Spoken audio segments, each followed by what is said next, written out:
cet été, après l'attentat de Nice qui a touché donc, la France, on a assisté à un grand débat dans les médias avec comme sujet fondamental ce qu'on a appelé le burkini, c'est-à-dire c'est un vêtement de bain en fait qui est destiné aux femmes pudiques et plus particulièrement aux femmes musulmanes, qui leur permet de couvrir tout leur corps et d'aller quand même se baigner.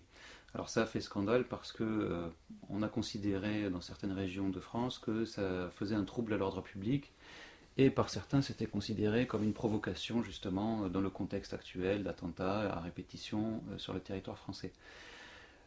Donc finalement ça a été tranché par le Conseil d'État qui a dit que les arrêtés municipaux qui interdisaient aux femmes portant ce vêtement de venir à la plage étaient contraires à la préservation de certaines libertés fondamentales. Mais malgré tout, le débat n'est pas vraiment terminé, puisque on remet toujours sans cesse sur le tapis cette question qui est finalement qu'une dérivation de la question du voile islamique qui revient régulièrement dans le débat en France. Et on voulait avoir votre avis sur cette question. Alors, d'abord, pour ce qui est du burkini, j'ai été étonné de voir que, je ne veux pas dire de bêtises, mais je ne sais même pas si c'est pas, si l'idée c'est pas une société pakistanaise ou israélienne, je ne sais pas, qui est à l'origine un peu du burkini, et qui en vend notamment en Israël, non seulement à des femmes musulmanes, mais à des femmes juives et même à des chrétiennes palestiniennes. Bon, donc vouloir réduire cette question de la femme qui finalement soustrait au regard de l'homme de façon délibérée, volontaire, au problème que rencontre la communauté française avec ses non-musulmans et ses musulmans, c'est complètement réducteur d'abord d'une part. Ensuite, moi je considère que cet événement n'en est pas un, quoi. Enfin, ça me paraît totalement disproportionné, ce qui a pu être dit au sujet de ce burkini qui serait un signe de radicalisation. Vous savez, il faudrait essayer de détecter derrière les femmes en burkini des terroristes potentiels. Enfin bon, là on commence à être dans le délire tout simplement. Enfin, un délire un petit peu ridicule à mon sens. D'ailleurs, la France a été un petit peu ridiculisée à la suite de ces réactions. De ces quelques mairies, notamment du sud de la France. Enfin, je ne pense pas qu'il y en ait que dans le sud, mais enfin. Et c'est vrai que ça me paraît complètement disproportionné, d'autant qu'on on nous présente finalement le burkini comme l'insigne de la radicalisation, et puis finalement le string comme l'insigne de la République. Enfin, je caricature un peu, évidemment, mais il faudrait quand même retourner 50 ans en arrière pour voir comment étaient nos grands-mères sur les plages, et pour s'apercevoir que finalement elles étaient très très couvertes. Et moi, aujourd'hui j'ai une soixantaine d'années, un petit peu plus. Moi, je me souviens très bien de ma mère quand j'avais une dizaine d'années, sortir systématiquement avec son fichu sur la tête. Et j'étais une catholique de base, pratiquante très moyenne, comme il y en avait tant dans la France de l'époque, et il n'était pas rare de voir les femmes, même d'une trentaine d'années, sortir avec un fichu, alors que c'était des femmes radicalisées. Bon. Le problème, c'est que aujourd'hui, dans la République française, ce qu'on nous présente comme étant le modèle de la citoyenneté, c'est une citoyenneté à géométrie variable. C'est-à-dire ce qui est vrai aujourd'hui n'était pas il y a 10 ans, n'était encore moins il y a 20. Et donc, quel est le signe tangible et définitif, si je peux dire, de la citoyenneté républicaine? Est-ce que vraiment c'est quelque chose qu'on peut définir une fois pour toutes en disant vous adhérez à ça, si vous n'y adhérez pas, vous n'êtes pas dans les clous? Ou alors est-ce que ce sont des valeurs en devenir permanent, ce qui a l'air plutôt d'être le cas, effectivement, et auquel cas les mêmes citoyens français qui étaient dans les clous il y a 20 ans, n'est-ce pas, aujourd'hui n'y seraient peut-être plus. Donc je dis sur la base de cette instabilité, de valeurs, n'est-ce pas, permanente et continue, est-ce qu'on peut vraiment fonder l'idée que c'est l'adoption de mœurs particulières qui font le citoyen républicain? Moi, je sais que il y a pas longtemps, on m'a cité l'exemple, bon, c'est des gens qui avaient assisté à la scène, c'était une dame d'un certain âge, alors je ne veux pas être méchant, elle avait largement passé la soixantaine, donc si on voulait parler en français un petit peu vulgaire, on dirait que c'était une vieille peau, n'est-ce pas, qui avait un string entre les fesses, et qui est venue engueuler une jeune fille, précisément, qui était en burkini. Bon, si encore une fois, l'expression de la citoyenneté française, c'est d'avoir le string à 70 ans, pourquoi pas? Je veux dire, bon, moi personnellement, je suis, bien que musulman, je suis français d'origine. J'apprécie pas particulièrement la viande flasque sur les plages à 70 balais. Bon, c'est une question de goût, hein, peut-être parce que, eu égard à mon âge, il y a des choses qui se faisaient pas dans ma génération et qui aujourd'hui sont devenues monnaie courante. Mais enfin, il n'en reste pas moins vrai qu'à tout prendre s'il faut voir de la viande, tant qu'elle soit fraîche. Bon. Alors, je dis pas que c'est bien dans un cas ou dans l'autre et pas bien dans l'autre, hein, c'est pas ce que je veux dire, mais enfin, on a l'impression aujourd'hui qu'on veut nous vendre absolument certains réflexes qui finalement sont tout à fait récents, comme les éléments majeurs, vitaux et prégnants de la citoyenneté, de la République, et tout ça, pour moi, c'est du vent, quoi. Ça relève d'un discours qui est complètement finalement politicien, qui, comme par hasard, se situe quelques mois avant les élections. Alors qu'à mon avis, le problème majeur des Français, c'est quand même de savoir si les impôts vont encore augmenter, si les salaires vont suivre le cours de l'inflation, si la France est toujours inféodée à Bruxelles au point d'aller parfois contre ses intérêts pour se plier à un certain diktat européen qui lui-même est peut-être un diktat venu d'ailleurs. Voilà, ça ce sont des questions vraiment fondamentales qui, à mon avis, qui taraudent les esprits des Français de base. Bon, ça ressemble tout ça à des écrans de fumée, un peu comme il y a eu ce fameux mariage pour tous. Bon, alors, sans vouloir, moi, j'ai absolument rien contre la communauté homosexuelle. Enfin, personnellement, ça ne me dérange pas. Mais je ne pense pas que le sujet de base du Français moyen devant son café au lait le matin, n'est-ce pas, soit de savoir si oui ou non les gays vont pouvoir se marier. Je crois que c'est quand même assez loin finalement de la préoccupation des Français aujourd'hui. Mais on veut nous vendre ça à tout prix comme étant les progrès, n'est-ce pas, réalisés par la grande République française. Et ça, je crois que finalement, c'est un petit peu une politique constante des socialistes qui ont, depuis Mitterrand d'ailleurs, qui ont toujours accès, enfin qui en matière de politique économique et sociale ont souvent fait bien plus dur et bien plus rigide que la droite. Ça, ils sont permis de faire souvent ce que la droite aurait pas osé faire elle-même. Mais par ailleurs, pour montrer qu'ils étaient dans le progrès, alors on a complètement libéralisé les mœurs. Bon, c'est une façon de faire, mais ce sont des écrans de fumée en réalité. Beaucoup plus que des réalités tangibles qui taraudent les Français, encore une fois, au quotidien. Bon, je pense pas que le burkini soit... Bon, il y en a peut-être que ça a choqué, sans doute, hein, puisque sinon ça aurait pas fait un tel tollé. Mais c'est vraiment un problème, une question fondamentale aujourd'hui, et républicaine. Bon, moi, je me permets d'en douter quand même assez fortement. Alors il y avait aussi la question de contexte, parce que ça a été ressenti justement dans la situation actuelle de la France comme une provocation par certains, et il y en a même qui ont invoqué, parmi les animateurs du débat public, hein, qui ont invoqué le fait que justement si on ne laisse pas les occidentales se mettre en bikini sur les plages saoudiennes, et pourquoi on laisserait les Arabes, hein, pour dire ce qui est, se mettre en burkini en France. Et finalement, il y avait une sorte de réponse de vengeance. Alors, ça, c'est un faux débat, parce que ce qui est vrai en Arabie Saoudite, et qui est un pays quand même assez particulier, qui est le pays des lieux saints, et qui est le siège d'un islam particulièrement rigoriste, qui est le wahhabisme, ça n'est pas vrai des pays, y compris des pays avoisinants. C'est-à-dire que dans le Golfe, par exemple, vous prenez Abu Dhabi ou Dubaï, même s'il y a effectivement une séparation qui est recommandée puisqu'il y a un grand nombre de musulmans, les Occidentaux ont tout à fait toute liberté, tout le loisir pour aller à la plage comme bon leur semble, à condition évidemment que ce soit décent. On ne va pas tolérer qu'ils se mettent à poil, pour parler clairement.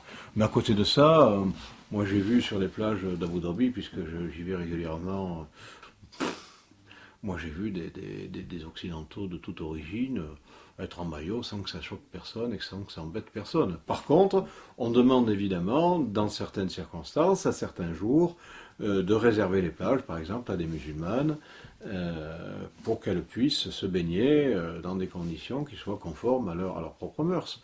Mais je pense que ça, justement, cet exemple-là, c'est un exemple non pas de laïcité, mais de vivre ensemble, comme on dit aujourd'hui, selon un terme à la mode et qui est beaucoup plus un terme qu'une réalité. Mais c'est un exemple de vivre ensemble bien compris, c'est-à-dire on admet que chaque communauté a ses mœurs, chacun étant libre de vivre comme bon lui semble, et on essaye d'améliorer d'aménager des espaces et des moments où chacun aura le loisir de s'exprimer comme il l'entend, sans forcément vouloir mêler tout le monde et choquer tout le monde. Voilà. Et est-ce qu'il n'y a pas quand même une ironie de voir les Français se considérer comme une provocation finalement des femmes qui veulent se baigner dans la tenue qui leur plaît, alors qu'on sait très bien le rôle que joue la France au Moyen-Orient, et finalement, parce qu'il y a eu quelques attentats ici,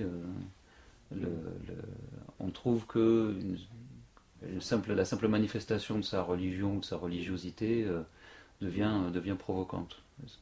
Là, il y a de toute façon, ce qu'il faut bien comprendre, c'est qu'il y a une véritable occultation du rôle des puissances occidentales au Moyen-Orient depuis pratiquement le début du XXe siècle. C'est-à-dire quand on a voulu dépouiller l'Empire ottoman, parce que c'était ça finalement, l'Empire ottoman avait perdu la guerre aux côtés de l'Allemagne, ça a été l'occasion de dépouiller l'Empire ottoman pour se le répartir entre les diverses puissances étrangères, essentiellement à l'époque la Grande-Bretagne et la France du reste. Alors évidemment il y avait la Russie, il y avait l'Allemagne, il y avait d'autres pays, mais enfin les puissances mandataires principales étaient celles-là. Et donc là, on s'est servi des acteurs moyen-orientaux, on s'est servi de ces gens-là pour pouvoir les faire aller dans le sens des intérêts des puissances. C'est-à-dire que par exemple, c'est connu, les Anglais qui avaient deux fers au feu, avaient Laurence d'Arabie d'un côté qui soutenait plus ou moins les nationalistes arabes, en la personne des Hachémites, et alors qu'on avait un espion comme John Philby qui lui soutenait de son côté les Wahhabites. Alors évidemment au début les Anglais étaient plutôt favorables aux nationalistes arabes, et puis tant que l'Empire ottoman conservait une certaine puissance, ils ont un peu ménagé la chèvre et le chou, et au final disons que les événements ont donné raison à Philby en portant au trône la dynastie Saoud, que les Anglais ont soutenu pour protéger leur route commerciale vers les Indes. Et puis après, il y a eu l'apparition du pétrole. Ce sont les Américains qui ont pris le relais et qui ont passé le fameux deal, le pacte de Quincy avec les Wahhabites en s'engageant à les protéger. C'était en gros, on vous protège votre dynastie, et nous, en contrepartie, nous voulons du pétrole. Bien. Alors, ce qu'il faut bien comprendre, c'est que cette dynastie des Saouds qui est wahhabisante est une dynastie qui, dès le départ, s'est imposée par une violence extrême. C'est-à-dire, et dans un premier temps, à l'encontre des musulmans eux-mêmes. C'est-à-dire que tous les musulmans qui n'étaient pas conformes aux visées wahhabisantes se sont retrouvés en but aux exactions des wahhabites, soutenus. Alors, au départ, évidemment, quand les wahhabites étaient de simples bédouins confrontés à d'autres bédouins, eh bien, je dirais que, comme on dit en arabe, yawmun laka wa yawmun alik. Il y avait un jour où ils avaient le dessus, puis le lendemain ils avaient le dessous. Ce qui explique qu'il y a eu, avant que la mayonnaise ne prenne, il y a eu deux dynasties saoudiennes qui ont été, deux dynasties des Al Saoud, la famille Saoud, qui ont été laminées. La troisième, quand elle a commencé à bénéficier du soutien britannique en 1920, et puis après du soutien américain à partir du pacte de Quincy, la troisième, évidemment, a pu avoir le monopole ou le quasi-monopole de munitions sophistiquées et d'apports en numéraire qui leur ont permis d'asseoir leur souveraineté sur la région. Et les Américains n'ont eu de cesse de les soutenir. Alors, je ne veux pas me lancer dans des grandes considérations historiques, mais il faut savoir, ce que je veux dire en clair, si vous voulez, en deux mots, c'est que jamais, je dis bien au grand jamais, les Wahhabites n'auraient pu avoir une telle emprise sur le Moyen-Orient s'ils n'avaient pas eu la bénédiction des Anglo-Saxons. Alors aujourd'hui, il se trouve que les Wahhabites, qui ont toujours été des extrémistes, et dès le départ de leur histoire, qui sont livrés à des exactions, y compris sur les lieux saints, en détruisant les appartements du prophète, en considérant même que les femmes des musulmans étaient licites, puisqu'ils considéraient ces musulmans qui n'avaient pas leurs options politiques ou leurs options religieuses comme des koffars, des mécréants. Eh bien, ces gens-là, donc, qui se sont révélés particulièrement violents dès le départ de leur ascension, ont eu le soutien des Américains. Et leur théorie hégémonique et leur théorie expansionniste n'ont jamais varié. n'ont jamais varié. Donc depuis le départ, si vous voulez, c'était un serpent finalement qui était lové au sein de l'islam et qui a pu se développer grâce au soutien des Occidentaux. Et maintenant, on en voit les résultats. C'est-à-dire que tous les djihadistes Urbi et Orbi ont plus ou moins, sont plus ou moins abreuvés à cette doctrine wahhabite et à cette doctrine salafisante. Et c'est ce qui explique la violence de leur prise de position, puisque pour eux, pour ainsi dire, tout le monde est kafir. Alors évidemment, les juifs sont des kafirs, les chrétiens sont des kafirs, 90% des musulmans sont des kafirs. Autrement dit, le reste du monde est composé de mécréants qui deviennent de ce fait halal dam, dont on peut verser le sang. Et c'est ces gens-là, finalement, qui ont été soutenus par les anglo-saxons. Aujourd'hui, on nous dit, mais vous vous rendez compte, ce sont des terroristes, mais il suffit de voir justement un petit peu l'histoire de l'islam lui-même pour s'apercevoir que dès le départ, ils ont eu cette attitude. Ça s'est pas révélé. Ça s'est pas révélé aujourd'hui brutalement au XXe siècle, au XXIe siècle. C'était vieux, c'était ancien, si ce n'est qu'au départ, genre, le moyen était plus ou moins limité et l'ensemble, le reste du monde musulman avait encore de la puissance. D'ailleurs, par exemple, l'Égypte de Nasser était une entité politique et militaire avec laquelle il fallait compter, par exemple, au sein du monde arabe. Aujourd'hui, l'Égypte de Sisi n'a certainement pas n'a pas le même positionnement sur l'échiquier politique dans le monde arabe. Donc ce qui s'est passé, c'est que les Saouds sont montés en puissance, les Wahhabites sont montés en puissance, les Américains les ont soutenus notamment après qu'il y ait eu la guerre en Afghanistan. Ça a été un peu la réponse du berger à la bergère, c'est la chose est connue. Les Américains ont voulu se venger de l'Union soviétique après leur échec au Vietnam. Ils ont provoqué, en tout cas, ils ont laissé faire une guerre qui était prévisible et qui était prévue pour finalement rendre la monnaie de la pièce aux soviétiques. Et ce faisant, ils ont commencé à soutenir les premiers djihadistes en créant finalement cette fameuse qaïda, cette fameuse règle ou cette fameuse base de gens qui sont allés combattre, alors peut-être là à bon droit en Afghanistan, mais qui après sont devenus des gens qui sont complètement radicalisés sous la houlette wahhabite et qui ont laissé finalement sur le terrain des gens qui étaient des djihadistes en puissance et des explosifs, je dirais, à retardement, des bombes à retardement. Donc dire aujourd'hui, regardez l'islam, non, l'islam, je suis désolé, l'islam classique n'était pas vraiment agressif, il restait à l'intérieur de ses frontières, plutôt sur une position défensive. Et c'est vraiment le soutien sans faille des anglo-saxons qui leur a donné cette puissance. Vous avez évoqué cette connivence au niveau de l'histoire. Est-ce qu'il y a des indices aujourd'hui qui laissent penser que cette connivence existe encore entre l'Occident et... Ah ben écoutez, quand vous voyez défiler, alors moi je vous dis deux choses, ça sont des faits. Quand vous voyez défiler 250, je crois, Toyota flambant neuf, équipés, alors je ne sais pas si c'est des batteries antimissiles, enfin de matériel militaire flambant neuf. Je pense pas. Alors on nous dit ces djihadistes, ce sont des frères musulmans ou des marginaux banlieusards, des banlieues de Londres ou de Paris, qui sont venus faire le djihad, n'est-ce pas? Parce que ce sont des marginaux, des fous de Dieu, voilà. D'accord. Mais pour combattre, excusez-moi, il faut du pognon dans une guerre moderne. D'où il vient ce pognon? Il vient des dealers de shit de la banlieue parisienne? Il faut arrêter de prendre les gens, excusez-moi, pour des CON. Je crois qu'il y a un moment, il faut poser les bonnes questions. D'où vient l'argent? Et ensuite, si ces gens-là ont réussi, malgré tout, à s'opposer à des armées régulières, il a bien fallu qu'ils aient un entraînement militaire à minima. Ce ne sont pas des gens qui se sont du jour au lendemain improvisés, n'est-ce pas, militaires, et qui ont pu faire face à des armées régulières sans aucun entraînement et sans aucune connaissance des armements, de la stratégie militaire, c'est pas possible. Il fallait qu'ils aient un minimum de formation. Alors qui est capable aujourd'hui d'armer, d'équiper et de former des gens qui depuis des années font la pige à l'armée irakienne et à l'armée syrienne, par exemple? Alors je pose la question, c'est qui? On va dire, c'est pas le Gabon, c'est clair. Et on dira de la même façon, c'est pas le Togo. Alors c'est qui? La réponse est connue, je crois qu'il faut être absurde, oui, il faut être idiot pour ne pas le voir, quoi. Ce sont des grandes puissances telles que la France, l'Angleterre, les États-Unis, qui, pour des raisons qui m'échappent d'ailleurs, ont décidé de ficher le souk au Moyen-Orient, et qui ont parfaitement réussi, il faut le dire. D'ailleurs, ça avait fait un tollé à l'époque, je me souviens, c'était Roland Dumas, donc qui était tout de même un ancien ministre des Affaires étrangères, qui avait dit clairement qu'avant que les événements ne démarrent en Syrie, je crois que c'était en 2011, il avait été contacté par des amis britanniques, qui étaient comme lui, anciens diplomates, si je me souviens bien, et qui lui avaient dit, on va faire un coup en Syrie, c'est-à-dire on va faire exploser le pays, est-ce que tu veux en être ? Et lui, il avait répondu que ça ne l'intéressait pas, pour peu que je me souvienne de l'interview. Donc ça veut bien dire qu'on y pensait de longue date.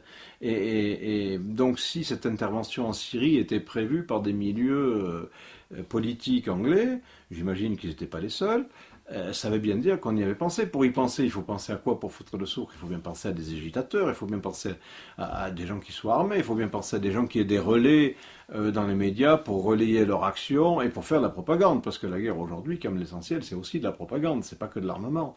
C'est connu depuis Hitler, Goebbels avait joué un grand rôle dans la guerre. Mais je dirais aujourd'hui, le père Goebbels, c'est un enfant de cœur, enfin, c'est un petit bras. Il reviendrait aujourd'hui, il serait probablement terrifié par la propagande de guerre.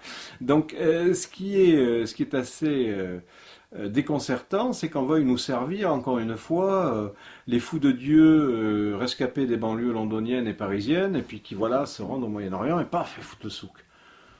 Non, ça tient pas la route. Quiconque a dessous de bon sens, et d'ailleurs, ça a été dit récemment par quelqu'un qui revient de temps en temps sur les antennes, un certain Xavier Raufa, qui est présenté comme un expert en criminologie. Alors, je ne sais pas exactement ce que ça recouvre, moi je ne suis pas un expert, et je ne suis pas criminologue, mais enfin qui disait textuellement que dans l'organigramme de Daesh, les 50 maîtres à penser, disons, de l'organisation, c'était les 50 patrons, sans parler d'un type comme Bardadi qui selon lui, enfin d'après lui, était une espèce de pantin qui occupait le devant de la scène, mais les décideurs, pas un ne faisait sa prière, pas un ne faisait le pèlerinage, pas un ne...